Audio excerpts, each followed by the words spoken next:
Good evening and welcome to Real World. Today is the yard site of the Rabbi Yisroel Besser. We've been doing these clips for a couple of years. I don't think we ever said any marriage advice, any marriage tips before. Just today, one and only some Sefer says in this week's parasha. Pasuk says, the Rebbe says, I will make Adam Rishon Ezer Kenegdai, which literally means a helper opposite him. Which one is it? So the Gemara asks the question. The Gemara says, Zachar, if a person merits Ezer, then their spouse is a helper.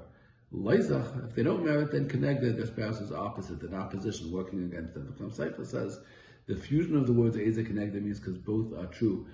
He says if you look around, so to speak, at successful marriages, shalom bayis, in a home, there's usually an element of opposites in the couple. People who know, people know that almost always, inevitably, everybody says at some point, my wife is my opposite, or my husband is my opposite. We really don't see things the same way. That's where shalom bayis starts. You know, right when you get engaged, a lot of times people are very going to say, oh my gosh, we're exactly the same. We both like Cheerios.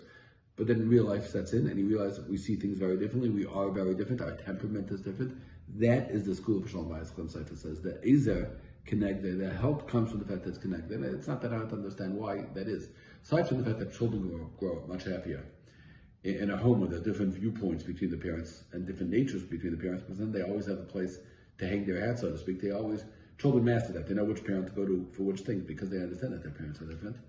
It's also good for a person to live with another person with whom they have to reconcile their own ideas and submit to it, revattle themselves. There's a book called Marriage by Rabbi Yisroel Besser. So he says there's a story about a couple that was celebrating their 50th anniversary. And they were talking about the fact that they would share a piece of chicken every night.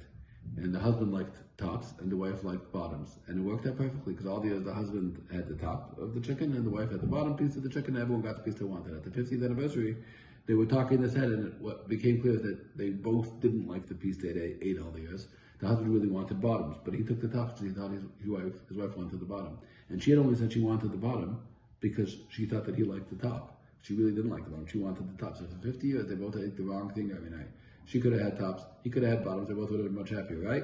Ron says Rabbi Pliska, they were much happier because by doing an act like that every single night of your life, you create a culture and an environment in your house of working with another person and giving up for another person and wanting to please another person. You end up much happier. He said they both won. That's what some Sefer is saying. Esale Ezer Kenegdai. Sometimes working with another person and forcing ourselves to their way of thinking, their way of doing things, and learning to appreciate that very often they're right, that we're not right, that alone is the biggest Ezer.